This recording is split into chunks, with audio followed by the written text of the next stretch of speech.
Hey everyone, welcome back to Adherent Apologetics. I'm so pumped and so excited that you're joining us today. Today I have Dr. Khaldoun Sweis, and today we're going to talk about AI, consciousness, human personhood, and all kinds of fun stuff. So welcome, Khaldoun. How you doing? Doing great. Great to be back, Zach. Yeah, I know it's been a while since we talked, it's been a while with everyone I've been talking to because took like a year and a half break from the podcast. But I'm super excited today to talk about AI and personhood and things like that. But before getting into that, Khaldun, just talk a little bit about like who you are, what you do, and just introduce yourself for people who may not know you. First, I got to say, I'm glad you joined us in the facial hair. Yeah, it was. I work with a lot of high school students, so I had to differentiate myself and make sure that they knew I was older. Yeah. So I was like, I could either go bald or I could grow a beard, Well, and the beard seemed like a better option. well, I could push back on that one. It's great to see you. What am I doing? All right, so I am a professor of philosophy, associate professor of philosophy at the City Colleges of Chicago. I've been doing that for over 20 years now. And I've written a few books on apologetics and human personhood. I'm working on that. Just finished a manuscript on, excuse me, the blind spots of science, 10 things science cannot do.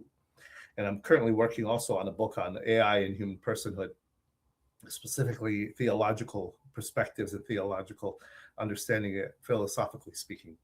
So that's what I'm working on now. My website is Logically Faithful, and I'm working on things in the Substack arena, which seems to be very popular in the articles area. Yeah, that's super cool stuff, Khaldun. I love it. So what got you like interested in thinking about like AI and consciousness as AI has become more and more prominent? What got you interested in this topic?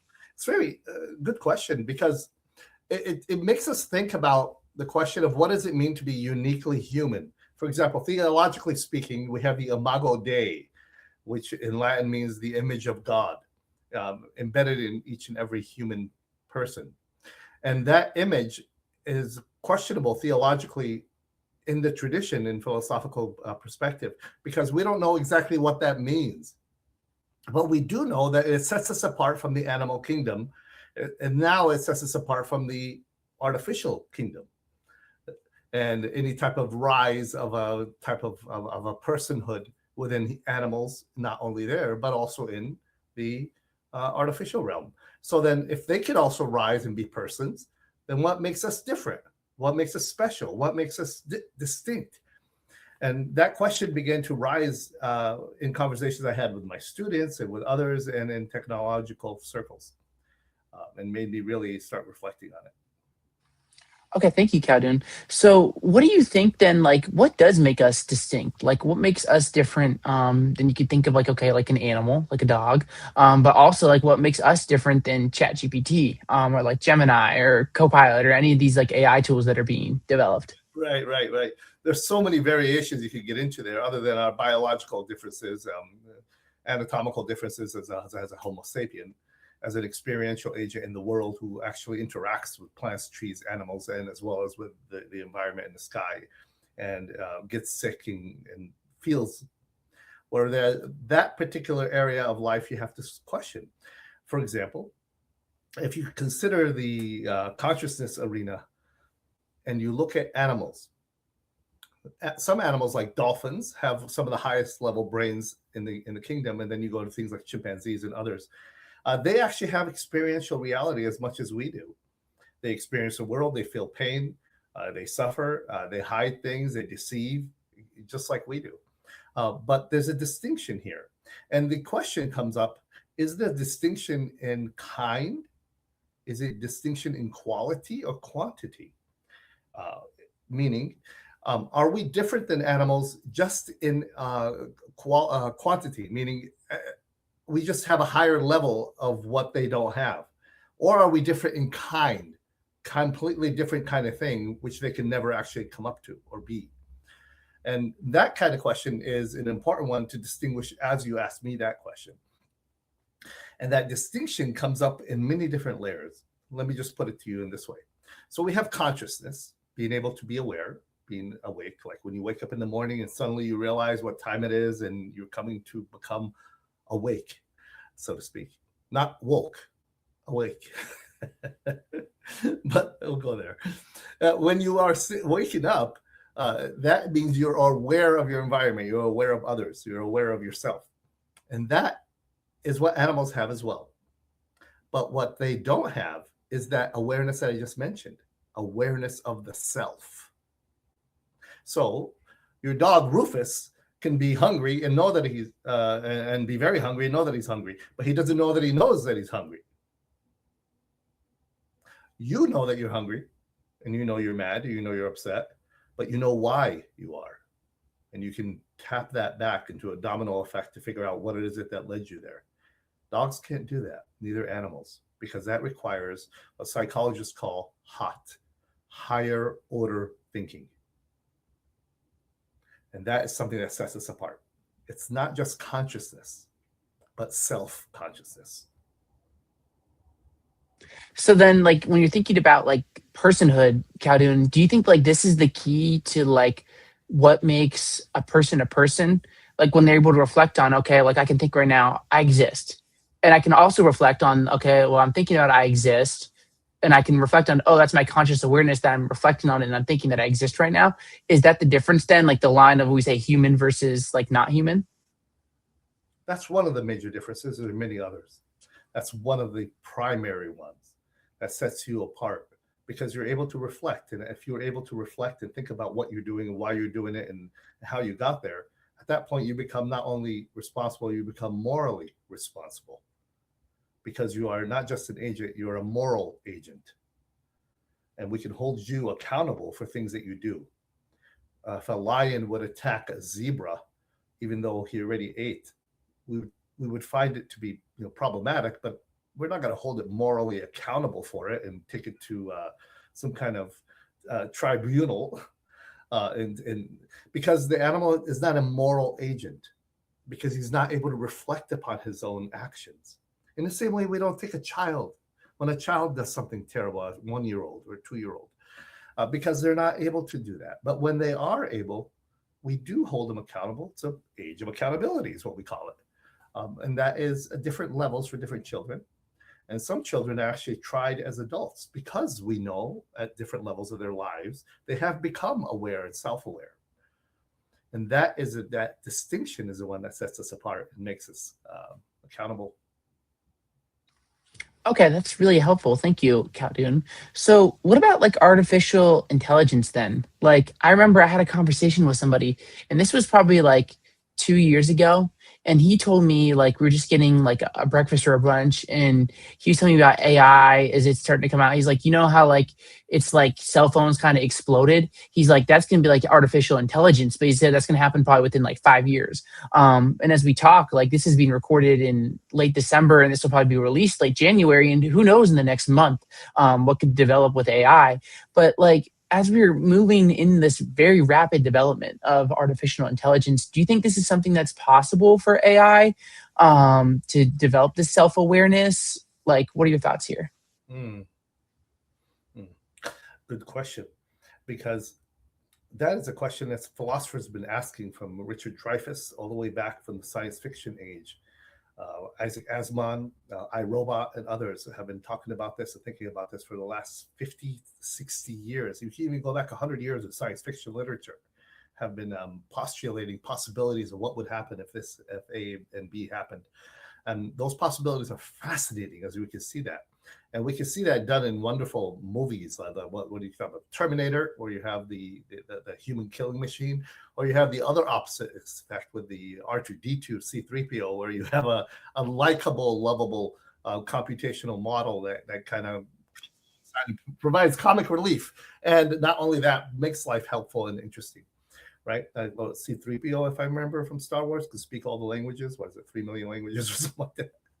But the point I'm getting at is these kinds of possibilities are possible. And the rise of technology is being able to do what we could only dream of in the past. So with that said, in Genesis, we have a passage when the people are building the Tower of Babel. It really stood out to me. We could pinpoint the passage for you if you could look it up. It says that God says to the people, nothing will be impossible for them. He's specifically talking about maliciousness and being able to create things. Because they're made in the very image of God, we have not only the incommunicable attributes of God. We can create just like God creates. There are communicable attributes and there are incommunicable attributes. The ones that we can't do are omniscience, omnipotence, etc. But we're getting close to it. AI is able to be almost omniscient. With the advent of Google and ChatGPT, you can have access to all the human information and knowledge in the history of the world. But even that is like less than 1% of all the knowledge there is. So keep that in mind. Yeah. So the question you asked me is it possible for AI, given all this information and the growth and heuristic models? When I say heuristic models, what I'm referring to is a self-learning machine. So yes, it is able to become conscious. Yes, it's able to interact with the environment. People have this little machine that goes around their home. I don't have one here, but I've seen it where a little, it's like it's like a washing / vacuum cleaner. It's conscious of its environment, where it actually goes around, picks up dirt and cleans, and goes where it's not clean and cleans that part and continues back. And when it's finished, it actually stops and gives a beeping signal saying it's finished. My coffee machine beeps when it's finished. That's a sense of awareness. You can talk about that at a very minor level. Even my iPhone will give me a beep and tell me what street not to take next Tuesday on my way to work. Now, how does it know that? Well, I've been going to work for Tuesday for the last year. It's not only mapped out my trajectory of going, but it's giving me another path to take, because now there's construction going on that way. That's a way of interacting with the environment. But the question you're asking is a deeper one. Can it become self-conscious? Can it become self-aware? Like Skynet in Terminator. My first inclination, Zach, as I'm really thinking about this, is no. But here's the problem. And it gets very deep on this. It's a distinction between ontology and epistemology. Ontology talks about what is. Epistemology tells us what we know is. There's a difference. For example, there's an epistemological understanding of what we know about the weather or about the body or about time space. That's epistemology. But what actually is in time space or the weather or in our body is different. The closer epistemology gets to ontology, the more closer we get to truth. So we have an epistemology of knowledge, what we know and what we think we know. And then there actually is what is. So is AI able to do that? Well, we don't know this part, but we know this part. And here's the distinction, and this is where it gets deeper. AI is able to do and mimic anything in human experience to the point where it can fool not only itself that is conscious, it could fool you. And it goes back to so many different thought experiments in philosophy, such as John Searle's Chinese room, or the Turing experiment. Turing machine is what it's called, by Alan Turing, which came out back in the, I think it was the 60s, where he talked about a machine that can actually fool humans into thinking it's human. That's an artificial intelligent sentient thing. Can we actually see the difference? I don't think we could at some point if it's sophisticated enough. So the question comes up, how do we even know whether it's conscious or even mimicking that it's conscious? And that's a question I'm actually working through right now. Yeah, this is something that's super deep, Khaldoun. And I remember I was listening to, there's a video by Gavin Ortland, where people search up like Gavin Ortland, and he did a video on AI. You could search it up and probably find it. But he talked about listening, and he was listening to a different podcast. So we're talking about a podcast of a podcast of a podcast now. But he talked about an example, like what you talked about here, about what this would actually look like, where you could have an AI machine, and for whatever reason, it could deceive you. Like it could, like, it's hard to even describe, but like, I just think of a scenario, like, so let's say that like the AI, for whatever reason, didn't want you to hear about the dangers of AI in this YouTube video. It could look like to me, okay, that like Joe Schmo listen to this video, but AI could totally overwrite what you're saying, Khaldun, and be like, oh, AI, there's no problem here. And there's probably no way that we'd ever know it because it could rewrite the comments and like all this stuff. And maybe I'm getting a little crazy, but like this is just like I think just trying to illustrate with where you're at with AI. There's so many unknowns when we think about like what it could do. And you talked about how like could we even know when AI is doing certain things? And there's a real question here, and there's a real mystery. Absolutely, Zach. Yes. I just saw a recent movie called The Running Man that came out just recently, where it showed the powers that be or the government that be has manipulated him into speaking certain things and saying certain things to the public that he never said, thus turning the entire public opinion against the main character, because it's an exact duplicate of him saying the words in the way he would say it, but he didn't say them at all. And I could be that kind of person. I could put somebody in a position if I'm in a government authority and I'm nefarious or malevolent and I want to hurt others and I want to deceive, which is very probable given governments of the world. Their main position is to establish and keep power. Of course, to help the people is a secondary motive, but that is a motive. And if the motive is to hurt and to destroy those who would go against us, we can create an artificial system that can mimic them exactly and then destroy them. That's very dangerous. It's very possible. Nora Hariri wrote a book called Homo Deus. It came out about a couple of years, maybe 3 years ago or so. Homo Deus. Noah Hariri is an Israeli historian. I don't agree with his primary metaphysics and ontology, but I do find his work on AI very helpful. And he says AI is not the problem. The problem is the people who actually put it together and are running and pulling the strings behind the scenes. If we create a system that can actually help, for example, medical technology, do brain scans and pull out tumors without any possibility of error, clean your lawn, help watch your children from crossing the street and make sure they're in a safe environment. AI is brilliant for doing that, but you could also create a killing machine. So those are the ones, but it's not the AI that's the issue. The issue is the people behind the scenes. And the more regulations we put up in place, the better we can be. Yeah, that's helpful, Khaldun. And again, going back to that podcast I listened to from Ortland, he talked about, and again, this is the reason I'm referencing this so much is this is really the first thing I actually listened to and thought about.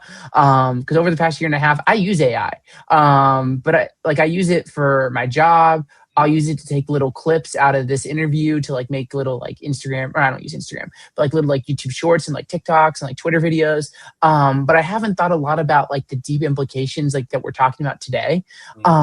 But it is something that you mentioned, and you mentioned regulation. So I'd love to get to that in a minute.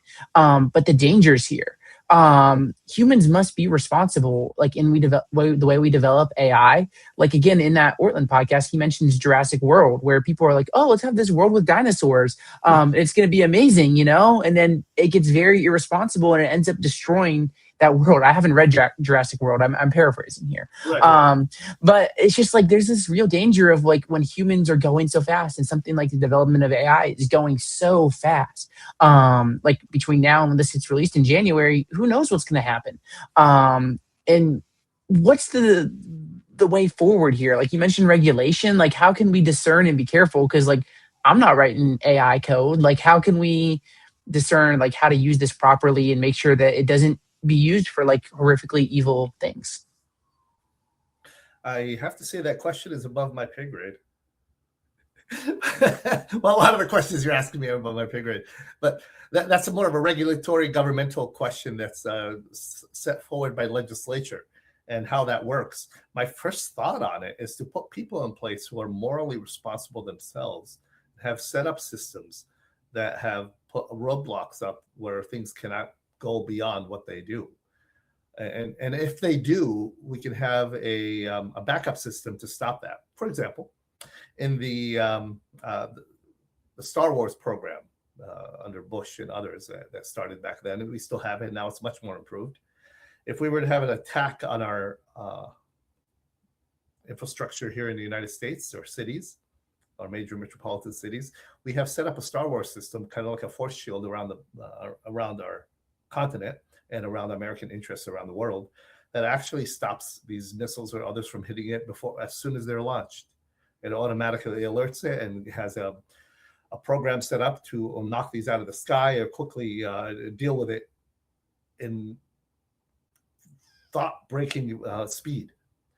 This is called regulations that you set up. It's kind of like a roadblocks that you take into account in case ABC happens. You're going to do DEF, but that has to be implemented, because just like cloning, if good people don't do it, bad people will. Somebody's going to do it. The key question is, how is it going to be done, and how is it going to be regulated, and who's going to put up some kind of roadblocks or regulations to stop something from happening that's devastating to the rest of us.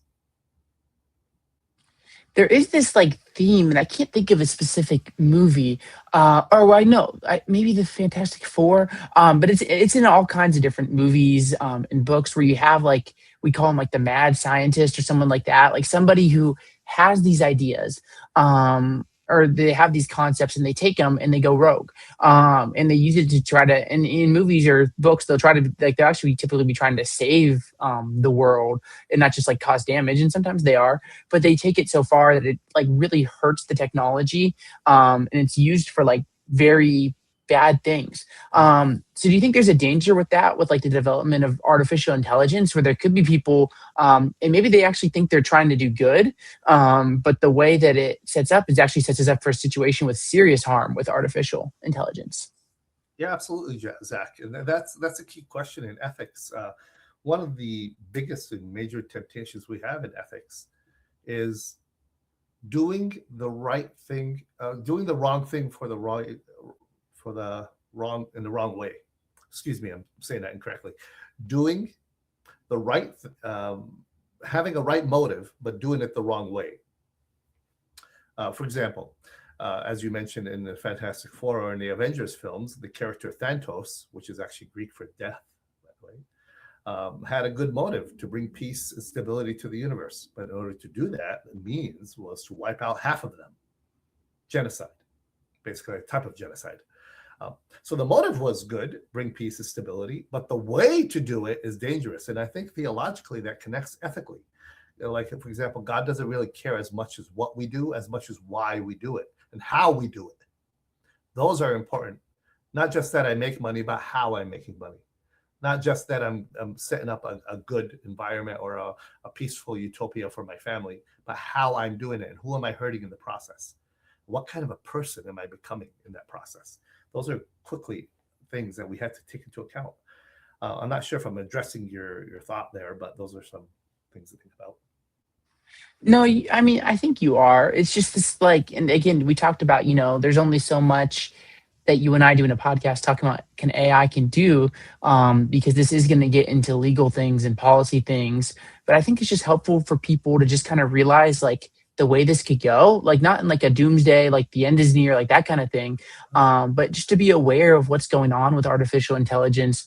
And I just keep thinking like, there's no, like the brakes aren't being put on this thing. Like it's only going to be accelerated.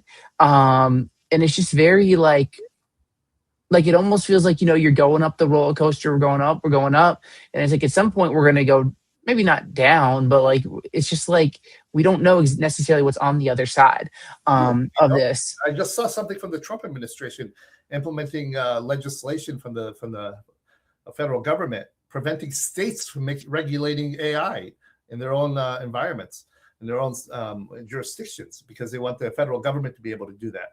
And I wonder how much a special interest in multinational companies are influencing that federal level to be able to make their own systems and prevent anyone from preventing them from doing what they want to do.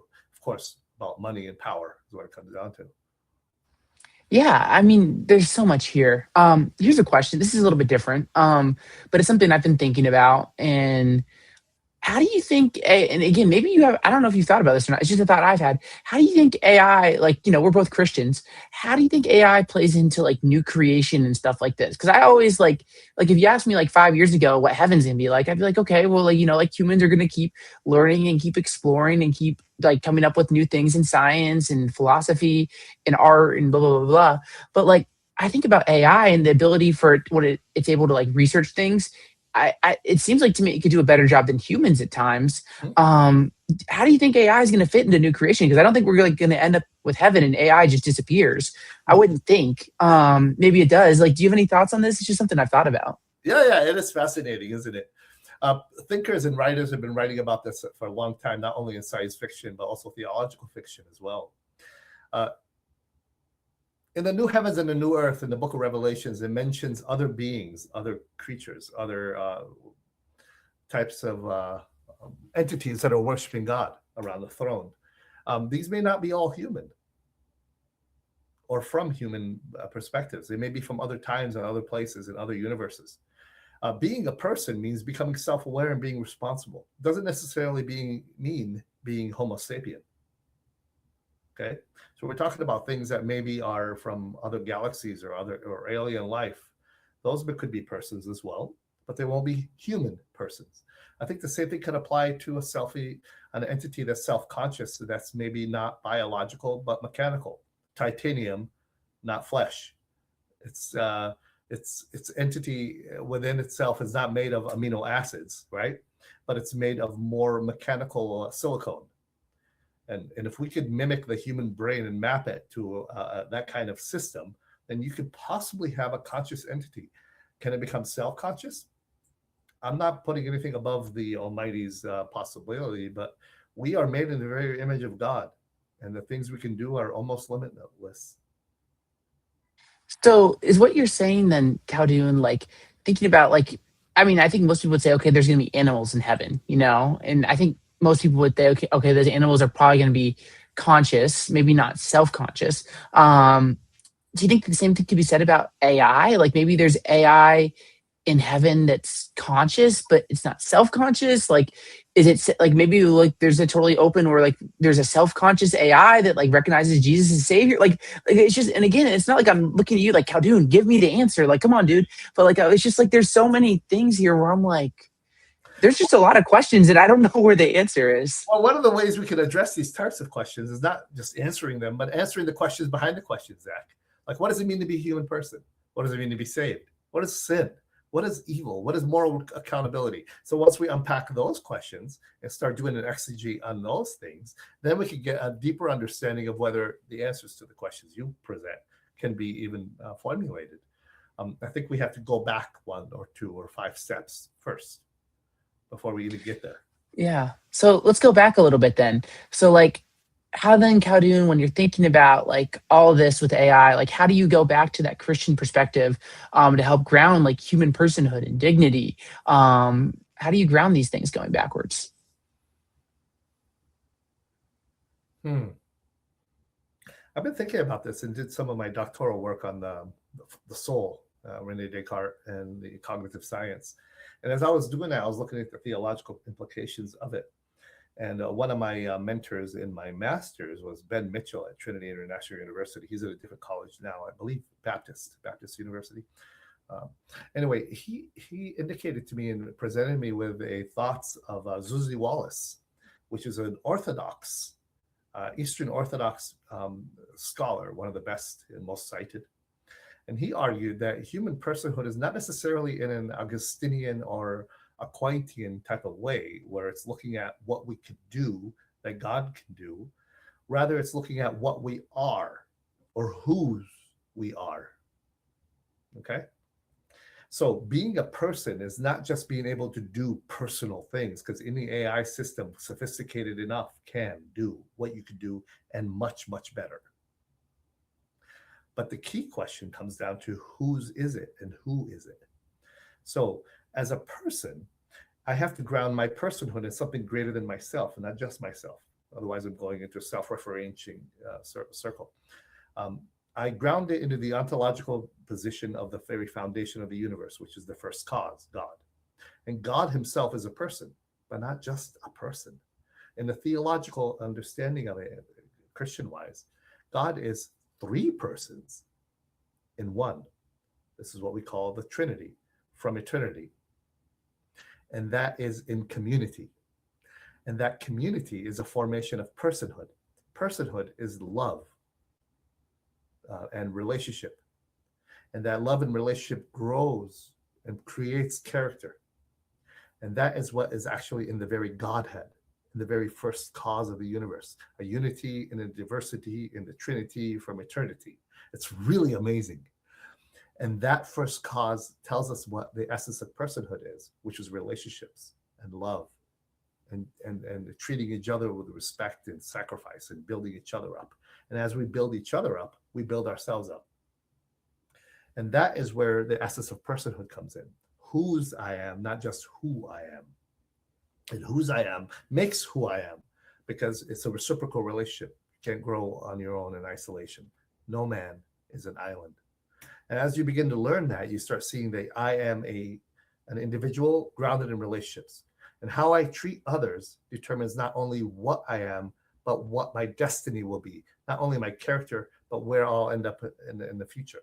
Not only heaven, hell type of thing, but the kind of heaven and hell I create within myself and the people around me.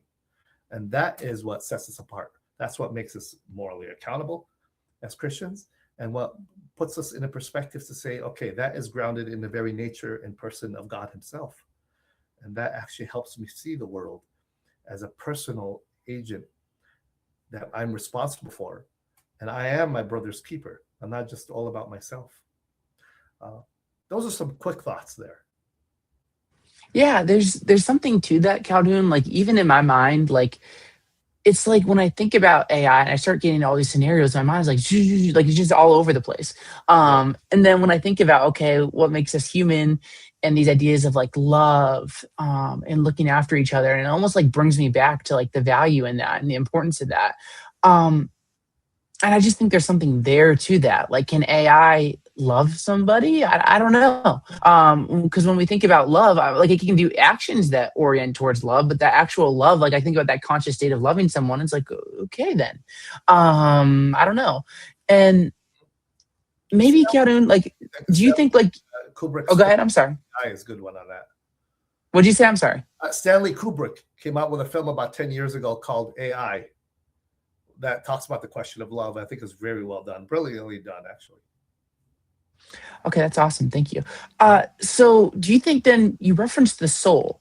Like, could maybe like the soul be like the distinction between like a person, or like personhood, like from a Christian perspective versus like an AI thing, which may increasingly be able to like do more and more and more and like that, but never actually developed like to have like a soul. Could that be the dividing line between like a person and not person?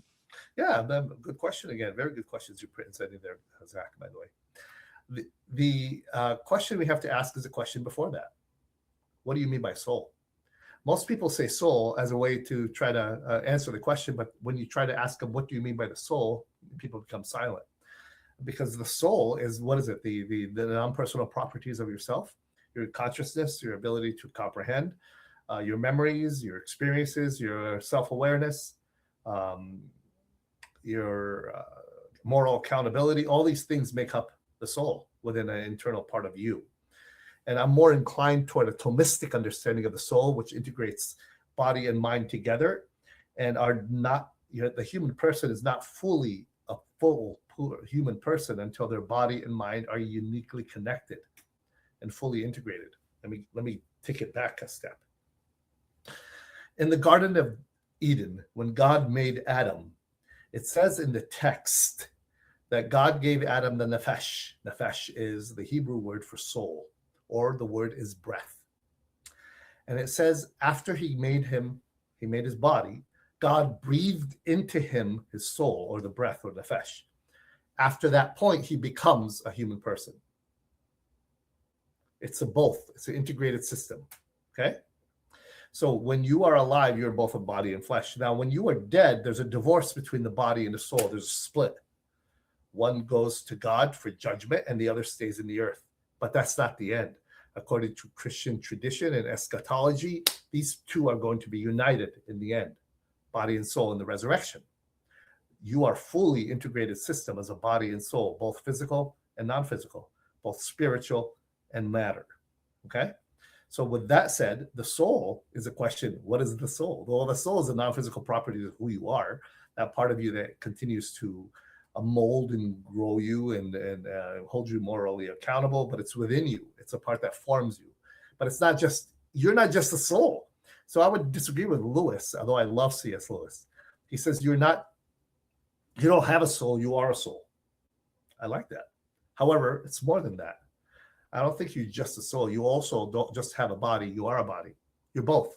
You're a fully integrated system, as I said earlier. And that is what it means to be human. So can a AI have a soul? Can it have that part of it? I don't see why not. I don't see why it won't have the non-physical properties or the software that the hardware has. And a computer, like a very sophisticated system, is not just hardware, it's software. Both of these together make a fully integrated system. You are software and hardware together. Fully integrated makes you. At the resurrection, you'll be completely 100% integrated. Right now, you're not. And some of us are not at all, especially those of us who have developmental disabilities, who are not able to integrate because of mental faculties or problems. There's a very famous thought experiment in philosophy of mind. Phineas Gage is what his name is, 18th century gentleman who worked on the railroad. Have you heard of him? No, I've not. Yeah, fascinating. He was working on the railroad, and he became a very famous thought experiment because he's actually a real life person who was a loving husband, a loving father, who was working on the beginning of the railroad system in the United States when they were building it across the continent. And as he was building it, he was working on the dynamite aspect of it, where they would blow large sticks of steel, rods of steel that would go into the earth and hold the plates in as the trains move on with several hundred tons over it. One day he was building that up, and he put the dynamite in, and the steel rod, instead of going in, went out the other way through his eye outside the back of his head. And what is surprising and what made it famous is that he survived. Somehow his brain was able to form into the area that was destroyed and reform.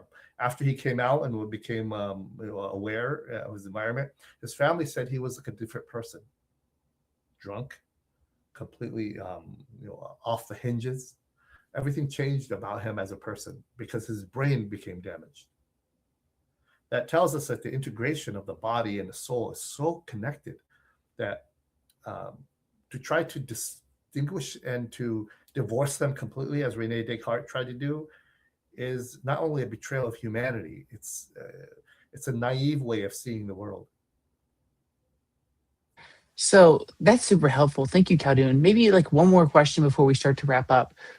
Where do you think we're going with AI? Like even, and this is different from your example, but I was thinking about 150 years ago about with the development of the railroad and things like that.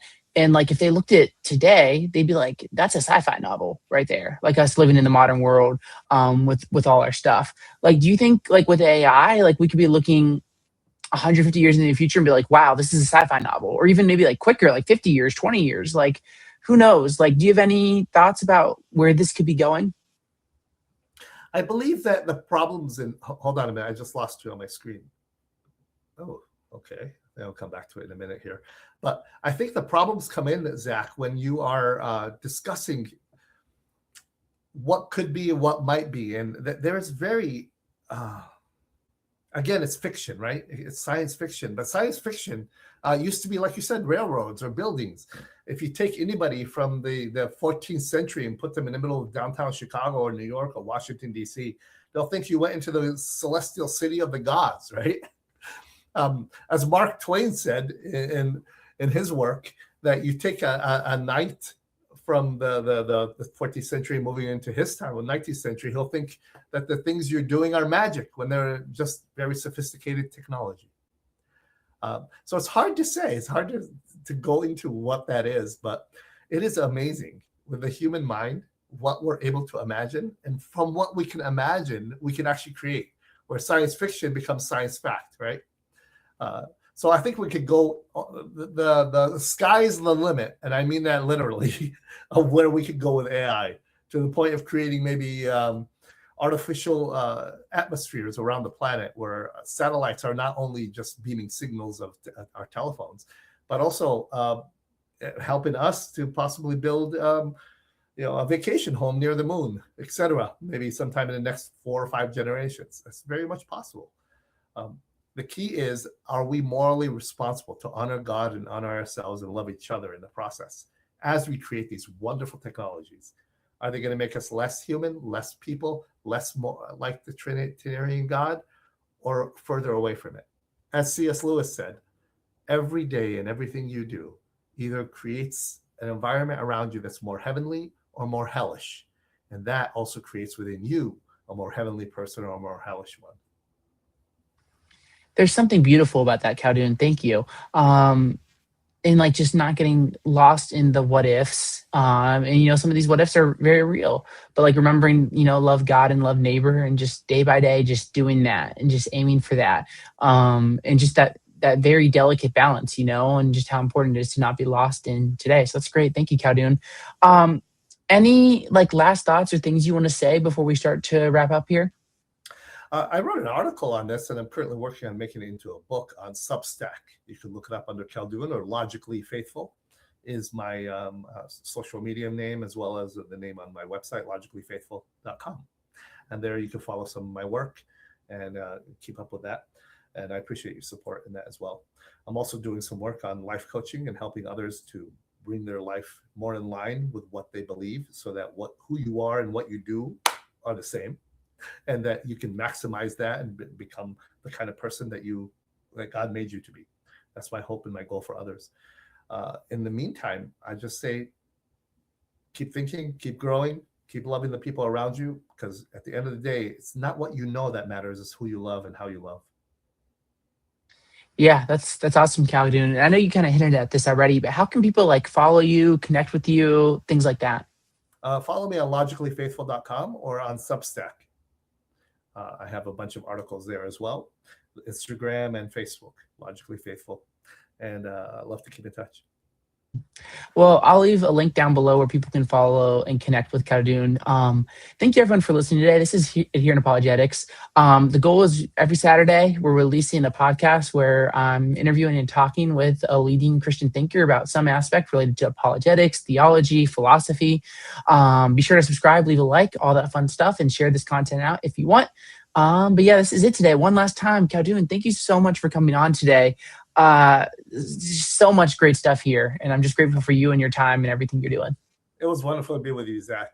Blessings to you. Yes, thank you everyone for listening. I hope you have a good one, and God bless. We'll catch you next time. All right, bye-bye.